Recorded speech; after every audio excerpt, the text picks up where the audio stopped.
প্রবাসীরা যে খাবারের কিভাবে আয়োজন এবং খাবারের কিভাবে খায় সেটা যদি একবার দেখতেন তাহলে কিন্তু বুঝতেন আসলে প্রবাসীদের কিভাবে থাকে এবং কতটা কষ্ট করে।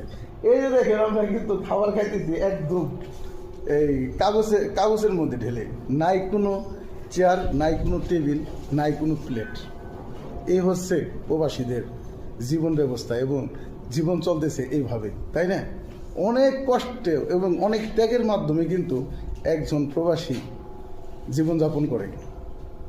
অনেকে ভেবে থাকেন বিদেশ আসলেই বুঝি পয়সা, আসলে ভুল ধারণা।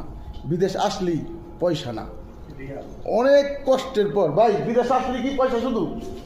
হ্যাঁ, কষ্ট করা লাগে না ভাই? প্রচুর কষ্ট করতে হয়, দুর্দান্ত কষ্ট করা লাগে। যাই হোক, এই যে আমরা খাবার খাইতেছি দেখেন, এভাবে কিন্তু আমাদের খাবার খাইতে হয়। যাই হোক, ভালো থাকবেন এবং সুস্থ থাকবেন এবং আমাদের জন্য দোয়া করবেন, আমরা যেন ভালোভাবে কাজ করতে পারি এবং বেশি বেশি করে বাংলাদেশে রিমিটেন্স পাঠাতে পারি। ধন্যবাদ, ভালো থাকবেন সকলে।